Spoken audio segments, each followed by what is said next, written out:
Hi friends, how are you all? This is Anitha. ఇటీవల నల్గొండలో Nagarjuna school principal Rupa Reddy గారి హత్య విషయాన్ని మనం పరిశీలిస్తే అసలు విద్యార్థులు ఎంత క్రూరంగా ఆఘాతుకానికి పాల్పడ్డారో అసలు మనం ఊహించలేకపోతున్నాము. అసలు పిల్లల్లో మానవత్వం అనేది ఒక మచ్చుకైనా కనిపించకుండా ఉంది వాళ్ళైతే. ఇలా తయారవడానికి ప్రధాన కారణం ఇంత దిగజారి వాళ్ళ వ్యసనాలకి బానిసలై చివరికి వాళ్ళ ప్రిన్సిపాల్‌నే హత్య చేసే స్థాయికి వాళ్ళు వెళ్ళారంటే, బిఫోర్ దట్ వాళ్ళ ప్రవర్తన ఎంత విచ్చలవిడిగా ఉండి ఉండవచ్చు. హ్మ్. అది ఇంట్లో వాళ్ళకి తెలీదు అంటే అసలు మనం నమ్మలేం. దీనికి ప్రధాన కారణం 100కి 100% పేరెంట్సే. ఇప్పటికీ వాళ్ళ పెద్దమ్మ ఎవరో మాట్లాడుతున్నారు. పోలీసులు ఏదో బాగా కొట్టుంటారు, అందుకే ఒప్పుకున్నారు. వాళ్ళు అలాంటి వాళ్ళు కాదు అనేసి వెనకేసుకొస్తున్నారు.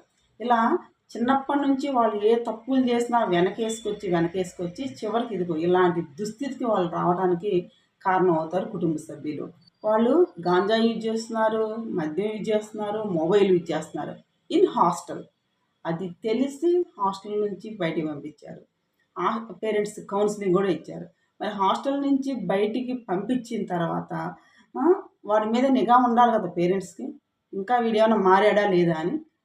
ఆ కక్ష పెట్టుకొని ఆ మేడం గారిని ఆ రకంగా 27 కత్తిపోట్లంటే అసలు వాళ్ళలో మానవత్వం మొచ్చుకైనా కనిపిస్తుందమ్మా మనకి.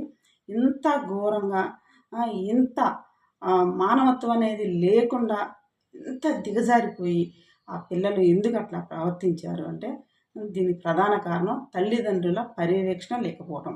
మేము వేలకు వేలు ఫీజులు పోస్తున్నాం, లేకపోతే లక్షలు కడుతున్నాము, మొత్తం మీరే చూసుకోవాలి అని.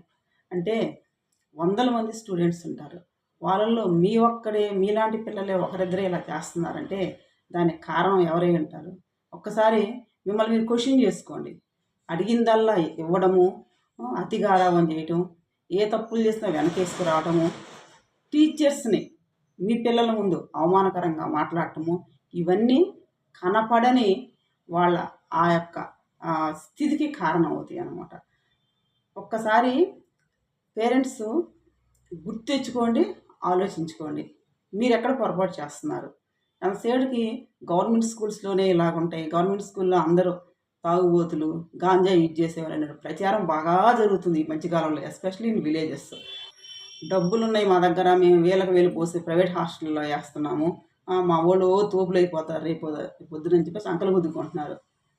ఇప్పుడు ఏ స్కూల్ ఆ స్కూలు ప్రైవేట్ స్కూలే కదా! ప్రైవేట్ స్కూల్‌లో ఏసిన వాళ్ళందరూ ఐఏఎస్‌లు అవ్వట్లేదు. గవర్నమెంట్ స్కూల్‌లో ఏసిన వాళ్ళందరూ తాగుబోతులు, గంజాయి బ్యాచ్ అవ్వట్లేదు. సో, అదొక్కటి ఆలోచించుకొని ఆ విష ప్రచారాన్ని ఆపండి ఫస్టు. ఏ స్కూల్‌లో అయినా టీచర్స్ విద్యార్థులు బాగే కోరుకుంటారు. వాళ్ళకి విలువలు నేర్పడానికే ప్రయత్నిస్తుంటారు నిరంతరము. అది ఇంట్లో నుంచి కూడా ఆ సపోర్ట్ రావాలి. పేరెంట్స్ నుంచి సపోర్ట్ లేకుండా, మీ పర్యవేక్షణ లేకుండా అన్నీ స్కూల్ యాజమాన్యమే లేకపోతే టీచర్సే చూసుకోవాలంటే ఎట్లా పాసిబుల్ అవుతుందది? వాళ్ళు ఆ స్థాయికి దిగజారారు. ఆ మనీ కోసం ఆమెని అలా చేశారు. మందలించిన దాని కారణంతో కూడా అయ్యుండొచ్చు. అంటే వాల్యూస్ నేర్పితే టీచర్స్ మీద అలా కోపాలు పెంచుకుంటారా? మనీ కోసం, మీ అవసరాల కోసము టీచర్స్‌ని హత్య చేస్తారా? అసలంతటి ఘాతుకానికి ఒడిగట్టారంటే అంతకుముందు వాళ్ళ క్రిమినల్ మెంటాలిటీ ఏ విధంగా ఉందో అసలు మనం ఊహించలేం. మా వోడు అడిగాడు కదా అని ఐఫోన్ కొనిచ్చేయటము, విచ్చలవిడిగా ఆ ఫోన్ ఎక్కడికంటే అక్కడ తీసుకెళ్ళి కూర్చొని చూసేయటము, వాడేం చూస్తున్నాడనేది వీళ్ళకి అవసరం లేదు. ఇంకా చెప్పుకుంటారు గొప్పగా, తెగ చదివేస్తున్నాడు మొబైల్‌లో చూసని. మొబైల్ చూసి చదివేదంత ఏం ఉండదమ్మా. ఎప్పుడో ఏదో టెస్ట్ పేపర్స్ కొన్ని పెడుతుంటారు. అదొకటి పట్టుకొని మొబైల్‌లో చూసి రాసేసుకుంటున్నాడు, మొబైల్‌లో చూసి చదివేస్తున్నాడని చెప్పేసి గొప్పలు చెప్పుకుంటారు. అంత మొబైల్‌లో చదివేదంత ఏం ఉండదు. ముందు ఆ బుక్స్‌లో అది ఏడిస్తే చాలనమాట. ఆ అవగాహన కూడా లేకుండా డబ్బులు కట్టేస్తున్నాం, వాళ్ళే చూసుకోవాలి మొత్తం అని చెప్పేసి వదిలేస్తున్నారు. అంతేగాని వాడి బిహేవియర్ ఎలా ఉంటది ఇంటికొచ్చినప్పుడు గానీ, తోటి పిల్లలతో కలుస్తున్నాడా? ఇంట్లో సిబ్లింగ్స్ అక్క చెల్లెలు, అన్నదమ్ములతో వాడి బిహేవియర్ ఎలా ఉంటుంది? కోపంగా బిహేవ్ చేస్తున్నాడా? స్మూత్‌గా వెళ్తున్నాడా? అనేది అబ్జర్వ్ చేస్తుండాలి. ఇంతకు ముందు రోజుల్లో అయితే అసలు అబ్బాయిలు పుట్టారని ఘనంగా చెప్పుకునేవాళ్ళు. ఆడపిల్లలు ఉన్న వాళ్ళని చీప్‌గా చూస్తుండేవాళ్ళు. ఒక మగపిల్లాడు కూడా లేదన్నట్టుగా. ఇప్పుడు పరిస్థితి రివర్స్ అయింది. మగపిల్లోడిని చాలా జాగ్రత్తగా పెంచుకోవాల్సిన పరిస్థితి ఏర్పడింది. బాగా చూసుకోండి, ఇద్దరు ముగ్గురు ఉన్న మగపిల్లలు ఉన్న తల్లిదండ్రులు కానివ్వండి, ఒక్కరున్న తల్లిదండ్రులు కానీ చూసుకోండి. మేమన్నీ వాడికి మంచి బట్టలిస్తున్నాము. బర్త్‌డేకి బట్టలు, పండగలకు మంచి బట్టలు, ఈవెంట్స్‌కి మంచి బట్టలు పెట్టుకున్నాము. అడిగిందల్లా కొనిపెడుతున్నాము, బిర్యానీలు తెచ్చిస్తున్నాము, ఇది కాదమ్మా మెయిన్ కావాల్సింది. వాడి బిహేవియర్ ఎట్లా ఉంది, ఇంట్లో ఎలా ఉన్నాడు, ఏమంటే విసిరేస్తున్నాడా, అడిగింది ఇవ్వకపోతే, సిబ్లింగ్స్ మీద అన్నసరిగా చేయి చేసుకుంటున్నాడా, తెలియకుండా ఫోన్ తీసుకెళ్ళి పైకి వెళ్ళి డాబాల మీదకి వెళ్ళి చూస్తున్నారా, అవి కనిపెట్టండి ఫస్ట్. మీరు పెద్దవాళ్ళు యూజ్ చేస్తారు ఫోన్, ఆ ఫోన్ తీసుకెళ్ళి వాడు ఏదో చూస్తాడు, అది మీరు తెలిసినా కానీ తెలియనట్టే ఉంటారు, చెప్పలేరు మీరు. ఓకే, పెద్దోడు అయిపోయాడు, మనం ఏం చెప్తాము, తెలుసుకుంటాడు కదా అని. తెలుసుకోవడమ్మా, అక్కడ ఏం చూస్తున్నారో తెలుసుకోండి. ఆ మేడం గారిని హత్య చేయడానికి వాడు ఏ రకంగా ప్లాన్ చేశారో చూస్తుంటే అసలు ఆశ్చర్యపోయింది అనమాట. సో అంత ప్లాన్ చేసుకొని వాళ్ళు అలా చేశారు. లాస్ట్ ఇయర్ కుకట్పల్లిలో ఆ 10th క్లాస్ విద్యార్థి ఒక బ్యాట్ కోసము పాపం అడ్డుపడినందుకు ఆ 6th క్లాస్ అమ్మాయిని అలాగే చేశాడు. బిఫోర్ దట్ కూడా ప్లాన్ ఏ ఫెయిల్ అయితే ఏం చేయాలి, ప్లాన్ బికి ఎలా వెళ్ళాలని ప్లాన్ చేసేవాడు. ఒక 3-4 డేస్ బ్యాక్ యూఎస్లో కూడా ఒక తెలుగు వాళ్ళే, ఆ అబ్బాయి కూడా 8th 9th క్లాస్, మదర్ని సిస్టర్ని ఇద్దరిని సేమ్ మొబైల్లో చూసి ప్లాన్ ప్రకారం ఇద్దరిని హత్య చేశాడు. ఇది ఎంతవరకు దారితీస్తుందంటే వాళ్ళకి అదొక ఆటలాగా ఉందన్నమాట. ఏదైనా ఒక క్రైమ్ చేయడానికి ఒక ప్రాసెస్లో మొబైల్ చూసి చేస్తున్నారు. వాళ్ళకి అది చేస్తే మనకు శిక్ష పడిద్ది, మన జీవితం నాశనం అయిద్ది అనే అంత అవగాహన వాళ్ళకు ఉండట్లేదు. అందుకని స్కూల్స్లో ప్రతి క్లాస్లో కూడా కనీసం లాస్ట్ 5 మినిట్స్ అన్నా వాల్యూస్, మోరల్ వాల్యూస్ గురించి వాళ్ళకి కనుక ఎక్స్ప్లెయిన్ చేయగలిగితే కొంచెం అన్న మార్పు వచ్చే అవకాశాలు ఉంటాయి. కానీ మేనేజ్మెంట్ ఊరుకోదు కదా, అంత సేడ్కి మార్క్స్ రుబ్బింగ్ సబ్జెక్ట్ అయిపోయిందా అన్నసరికి టీచర్స్ మాట్లాడుతున్నారా, ఇది క్వశ్చన్ చేస్తారు. అంతేగాని వాళ్ళకి 2 ముక్కలు చెప్పి మార్చుదామని కాదు. ఒక ఎగ్జామ్ అయిపోతే ఇంకో ఎగ్జామ్స్ పెట్టాలి, మార్క్స్ రావాలి, పేపర్లో వేయించుకోవాలి. అంతేగాని వాడి మినిమం ఆలోచన శక్తి ఉంటుందా, సరౌండింగ్స్లో ఏం జరుగుతుంది, సొసైటీలో ఏం జరుగుతుంది, వాడి ఇంపాక్ట్ సొసైటీ మీద ఏం ఉండబోతుందనే ఆలోచన వాడికి తెలియాలి. వాడు రేపు మంచి పౌరుడిగా తీర్చిదిద్దగలిగితే వాడు సొసైటీకి ఎంతగా ఉపయోగపడతాడనే విషయము వాళ్ళల్లో చొప్పించాలి.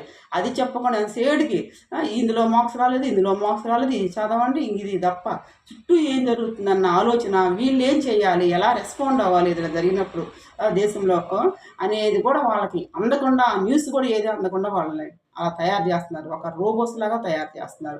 పేరెంట్స్కి కూడా అదే కావాలి, పేపర్లో వాడు ఫోటో పడాలి, మార్క్స్ రావాలి. అంతేగాని వాడు సబ్జెక్ట్ని అవగాహన చేసుకొని దాన్ని ఎలా ఉపయోగిస్తాడు భవిష్యత్తులో ప్రజల కోసం అనేది ఏమన్నా ఆలోచిస్తున్నారా?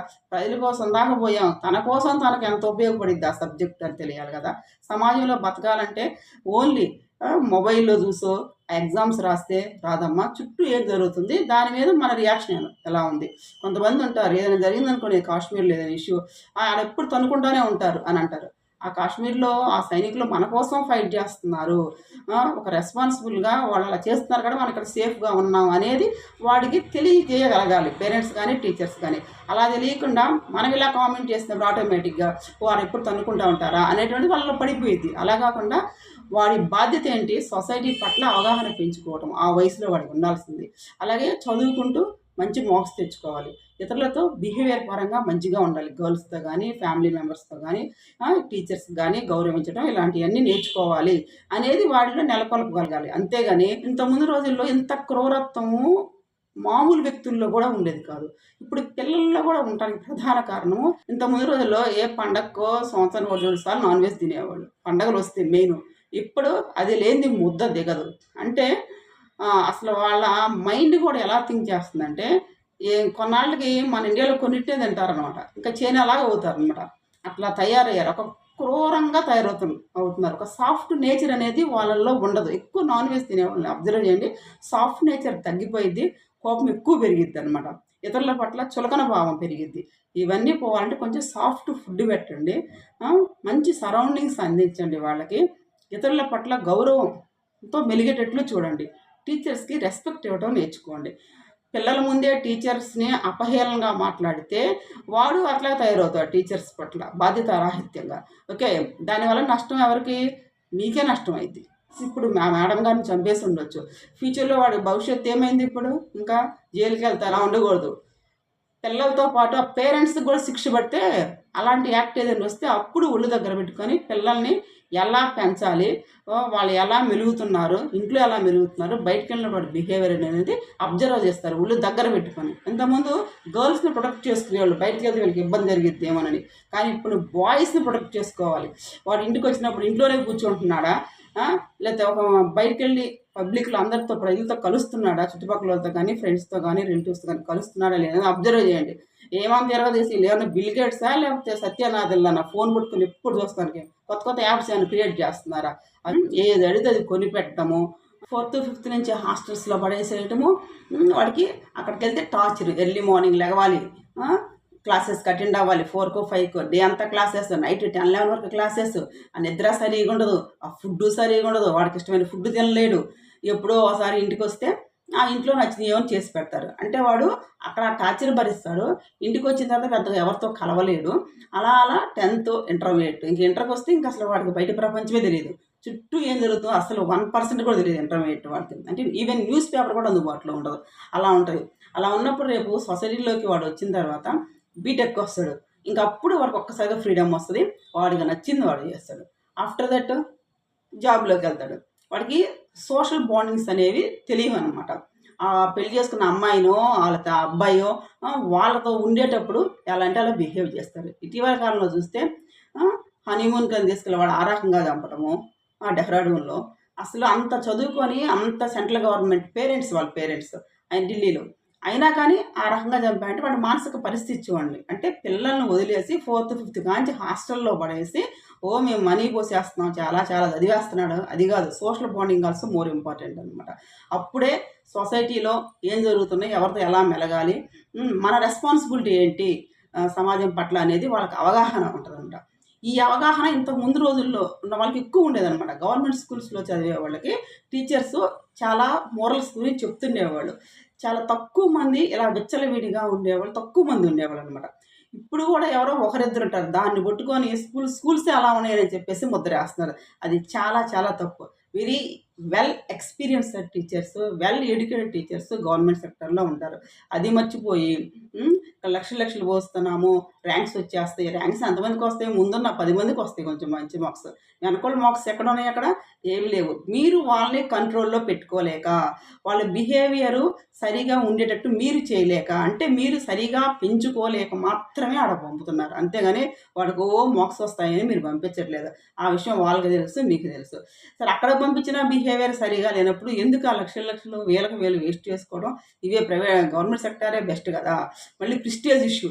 అయ్యో ఉన్న ఊళ్ళో గవర్నమెంట్ స్కూల్కి పంపిస్తున్నామే అని ప్రిస్టేజ్ అనమాట. అందుకని చెప్పేసి ప్రైవేట్ స్కూల్కి పంపిస్తారు. అక్కడ ఏమన్నా వీడా ఎరగదీసి చదివేస్తారు. రేపు బీటెక్ అయిపోయాక వెంటనే జాబ్ వస్తుందంటే అది లేదు. సో వీడి కాన్సన్ట్రేషన్ స్టడీస్ మీదే ఉండి, పెద్దల పట్ల గౌరవము, గురువుల పట్ల గౌరవం ఉండి, వాడు మంచి మార్గంలో వెళ్తూ సొసైటీ పట్ల ఒక అవగాహన ఉంది అనుకున్న వాడే ఫ్యూచర్లో వాడు ఒక మంచి ఉద్యోగంలో స్థిరపడగలడు, ఒక మంచి లైఫ్ని లీడ్ చేయగలడు. వాళ్ళని మంచి మార్గంలో పెట్టడానికి ప్రయత్నించండి. నిరంతర పర్యవేక్షణ అనేది చదువులోనే కాదు, ప్రవర్తనలో కూడా ఈ పర్యవేక్షణ చాలా చాలా అవసరం అని చెప్పి. ప్రైవేట్ స్కూల్కి వెళ్తున్నాడా, గవర్నమెంట్ స్కూల్కి వెళ్తున్నాడా అన్నది కాదు ఇంపార్టెంట్. ఏ స్కూల్కి వెళ్ళినా వాడు వెళ్ళిన పని చూసుకొని వస్తున్నాడా లేదని, స్కూల్కి వెళ్తున్నాడా, హోంవర్క్స్ కరెక్ట్గా చేస్తున్నాడా, ఇంప్రూవ్మెంట్ ఏమైనా కనిపిస్తుందా క్లాస్ బై క్లాసు, అవి అవసరం. అంతేగాని గవర్నమెంట్ స్కూల్కి వెళ్ళే వాళ్ళందరూ పనికిరాని వాళ్ళు, చదువు రాని వాళ్ళు అనేటువంటి ఒక ముద్ర వేయడం బాగా అలవాటైపోయింది ఇటీవల కాలంలో. పేరెంట్స్కి కూడా ఒక చిన్న చూపు చూడటం ఎస్పెషల్లీ. సో ప్రైవేట్ స్కూల్కి వెళ్ళిన వాళ్ళందరూ చదివేస్తారు, ర్యాంక్స్ వస్తున్నాయి అనుకోవడం కూడా మీ అవివేకం మాత్రమే. ఏ స్కూల్కి వెళ్ళినా వీడి మీద కరెక్ట్ పర్యవేక్షణ ఉన్నప్పుడు తల్లిదండ్రుల నుండి వాడు మంచిగా చదువుకుంటాడు. ఆ పర్యవేక్షణ లోపం ఉన్నప్పుడే పిల్లలు పక్కదారి పడుతుంటారు. వాడికి నిజంగా ఏది అవసరమో, ఏ వయసులో ఏ వస్తువు అవసరమో అది కనుక అందుబాటులో ఉంచితే ఇన్ని ఘోరాలు ఏమీ జరగవు. పేరెంట్స్లో కూడా అవగాహన రాహిత్యం. వాళ్ళకి ఎంతవరకు మొబైల్ అవసరము, వాళ్ళ సబ్జెక్టుకి సంబంధించి నిజంగా అవసరం ఉందా లేదా, స్కూల్కి వెళ్ళి కనుక్కోండి. నిజంగా మొబైల్లో ఏమన్నా టీచర్స్ పెడుతున్నారు, అందులో ఏమైనా పేపర్స్ కానీ సబ్జెక్ట్ పెడుతున్నారు, అది కనుక్కొని దాన్ని బట్టి వాళ్ళకి మొబైల్ అందుబాటులో ఉంచండి. అంతేగాని అన్నెసరీగా మొబైల్స్ ఇచ్చి ఇంకా పాడు చేయొద్దు. నిరంతర పర్యవేక్షణ ద్వారా మాత్రమే విద్యార్థుల్లో మార్పు తీసుకురాగలం. విద్యార్థులకు కూడా పూర్తిగా తెలియాలి. ఒకవేళ మనము మన పరిధి దాటి ప్రవర్తించినప్పుడు, అమ్మాయిలతో మిస్బిహేవ్ చేసినా కానివ్వండి, ఏదైనా టీచర్స్కి ఎదురు మాట్లాడినా కానివ్వండి, ఇంకేదన్నా గాంజా యూజ్ చేయటము, మద్యం యూజ్ చేయటము, లేకపోతే ఇలాంటివన్నీ అసలు మనం మాట్లాడకూడదు విద్యార్థుల గురించి. కానీ పరిస్థితులు అంత తీవ్రంగా అవుతున్నాయి అన్నమాట ఇటీవల కాలంలో. సో ఇలాంటివి చేస్తే మీ భవిష్యత్తు ఎలా పాడవుతుంది? మీరు ఏదైనా నేరానికి పాల్పడ్డప్పుడు మీకు ఎలాంటి శిక్షలు పడే అవకాశం ఉంది? దానివల్ల మీ పేరెంట్స్ ఎంత సఫర్ అవుతారు? సొసైటీలో వాళ్ళ పరువుకి ఎంత భంగకరం అవుతుంది? ఇలాంటి విషయాలు వాళ్ళకి చిన్నతనం నుంచే గనక కౌన్సెలింగ్ ద్వారా గానీ, మంత్లీ వన్స్ అన్న క్లాసెస్ పోలీస్ డిపార్ట్మెంట్ వారు తీసుకోవడం ద్వారా, అలాగే లాయర్స్ ద్వారా క్లాసెస్ ఇప్పించడం ద్వారా గానీ, వీటిని అరికట్టొచ్చనమాట. పోలీస్ డిపార్ట్మెంట్ వాళ్ళు, లాయర్స్ వీళ్ళు కూడా అప్పుడప్పుడు స్కూల్స్ విజిట్ చేసి విద్యార్థుల్లో ఒక అవగాహన పెంచాలి. మీరు ఇలాంటి క్రైమ్స్ చేస్తే, క్రైమ్ వైపు వెళ్తే మీ భవిష్యత్తు ఎలా పాడవుతుంది? మీరు తర్వాతే భవిష్యత్తులో ఏ ఉద్యోగానికి వెళ్ళలేకపోవచ్చు. సొసైటీలో మీరు తిరగలేకపోవచ్చు. మీ కుటుంబం అవమానకరంగా బాధపడవచ్చు. ఇవన్నీ కూడా పిల్లలకి అర్థమయ్యే రీతిలో లాయర్స్ ద్వారా, పోలీస్ డిపార్ట్మెంట్ ద్వారా కూడా నిరంతరము స్కూల్స్‌లో కౌన్సెలింగ్ ఇప్పిస్తూనే ఉండాలి. అప్పుడు వాళ్ళలో ఒక మార్పు అనేది వస్తది. ఎవరు ఆ దిశగా ఆలోచించడానికి కూడా ప్రయత్నించరనమాట. అంతేగాని ఎవరో ఒకరిదే తప్పు చేశారని వాళ్ళు మనం హీనంగా చూసి, ఇంకా చేస్తే వాడికి తెలీదు. మారాలని ఉన్నా మారే అవకాశం కూడా ఉంది సమ్‌టైమ్స్. అంతేకాకుండా వాళ్ళ కుటుంబంలో ఉండే విషయాలు కూడా దీనికి దోహదపడుతుంటాయనమాట. సమ్‌టైమ్స్ పేరెంట్స్‌లో ఎవరో ఒకరు మిస్‌బిహేవ్ చేయడం కానివ్వండి, లేదా ఇల్లీగల్ అఫైర్స్ వల్ల కానివ్వండి కూడా వీళ్ళకి ఎఫెక్ట్ అవుతుంటది. ఇది క్లియర్‌గా కొన్ని కేసెస్‌లో అయితే బయటపడ్డాయనమాట. సో, పిల్లల ముందు ఎలా ప్రవర్తించాలి? వాళ్ళకి రోల్ మోడల్‌గా పేరెంట్స్ ఎలా ఉండాలనేది కూడా ముఖ్య పాత్ర పోషిస్తుంది ఇక్కడ. వాళ్ళెప్పుడు కీచులాడుకుంటా, అరుచుకుంటా ఏదో చేస్తుంటే వీళ్ళకి కూడా ఇంట్లో ఉండబుద్ధి కాదు. ఎవరికీ చెప్పుకోలేరు. అలాంటప్పుడు కూడా వీళ్ళు వేరే వైపు దృష్టి సారిస్తారు. అది మొబైల్‌లో మునిగిపోవడం ద్వారా కానివ్వండి, వేరే బ్యాడ్ హ్యాబిట్స్ నేర్చుకోవడంలో గాని మునిగిపోయి ఉండొచ్చు. సో, ఇవి కూడా ఒక కారణం కావచ్చు. ఒక్కోసారి పేరెంట్స్ కూడా కొంచెం వాళ్ళ యొక్క బిహేవియర్‌ని మార్చుకోవడం ద్వారా, అలాగే టీచర్స్ కూడా ఎవరైతే కొంచెం ఇలా పక్కదారి పడుతున్నారు అని అనిపించినప్పుడు స్టార్టింగ్‌లోనే కొంచెం వాళ్ళని కేర్ తీసుకొని మనకెందుకులే అనేసి వదిలేయకుండా కొంచెం కేర్ తీసుకొని వాళ్ళతో మాట్లాడి కొంచెం దారి మళ్లించాలి. ఇటీవల కాలంలో పిల్లల్ని ఏదైనా ఒక దెబ్బేస్తే గాని పేరెంట్స్ అస్సలు యాక్సెప్ట్ చేయరు. ఒక ఏదైనా పొరపాటు ఒక స్టిక్ తాలన్నా ఒక గీత పడిద్ది. దాన్ని పట్టుకొని పెద్ద ఇష్యూ చేస్తారు. మళ్ళీ చదువు రావాలంటారు, పిల్లల్ని కొట్టకూడదంటారు. మీ పిల్లల ముందే టీచర్స్‌ని అగౌరవంగా మాట్లాడుతుంటారు. అలాంటప్పుడు టీచర్స్ కూడా మాకెందుకులని వదిలేస్తున్నారు. అది కూడా ఇదొక కారణం కావచ్చు. ఓకే. అలాంటివి కూడా. సో, అందుకని మీ పిల్లల పట్ల ఎంత ప్రేమతో ఎలా చూసుకుంటారో టీచర్స్‌కి కూడా అదే ప్రేమ ఉంటది. ఇంకా మీ ఇంట్లో కన్నా స్కూల్లోనే ఎక్కువ టైం వాళ్ళు గడుపుతుంటారు. సో, వాళ్ళ మీద ప్రత్యేక అభిమానంతో, ప్రేమతోనే టీచర్స్ చెప్తారు. ఎందుకంటే వాళ్ళ వృత్తి. పూర్వజన్మ సుకృతం గురువు అవ్వాలంటే. సో, ఆ భావనతోనే వాళ్ళకి మంచి కేర్ తీసుకొని చెప్తారు. ఎక్కడో నూటికో కొడుకో ఎవరో ఉంటారు అలాగా. అంతేగాని అందరూ పిల్లల్ని కక్షతో ఎవరు కొట్టరు కదా! వాడు ఆ తప్పు మళ్ళీ చేయకుండా ఉంటాడని ఒక దెబ్బేస్తారు. కంటిన్యూగా హోంవర్క్ రాయనప్పుడు ఒక దెబ్బేయకుండా ఎలా ఉంటారు? సో, దాన్ని పట్టుకొని ఇష్యూ చేస్తుంటారు. ఇంతకుముందు రోజుల్లో అయితే అసలు కొట్టుకుంటా స్కూలుకి తీసుకెళ్ళేవాళ్ళు. పేరెంట్సే అప్పజెప్పేవాళ్ళు. అప్పుడే బాగున్నారు స్టూడెంట్స్ అందరూ. ఇప్పుడు అలా గాదు. మేము అన్నీ అందిస్తున్నాం, డబ్బులు పోస్తున్నాం గదా! మీరేం అనకూడదనే ధోరణితో ఉంటున్నారు పేరెంట్స్. ఎప్పుడైతే మీరు మనీ పోస్తున్నాము, మాకు నచ్చినట్టే మీ టీచర్స్ ఉండాలి, మేనేజ్మెంట్ ఉండాలనే ఆలోచన మీ మనసుల్లోకి వచ్చిందే, అప్పుడే విద్యార్థుల భవిష్యత్తు నాశనం అయిపోయింది. సో, అలా గాకుండా పిల్లల మంచి కోరే టీచర్స్ ఒక నిర్ణయం తీసుకుంటారనేటువంటి ఆలోచన మీకు ఎప్పుడైతే వస్తుందో అప్పుడు ఆ విద్యార్థి భవిష్యత్తు బాగుపడుద్దనమాట. ఆ దిశగా కూడా పేరెంట్స్ థింక్ చేయాలన్నమాట. Thank you for watching this video.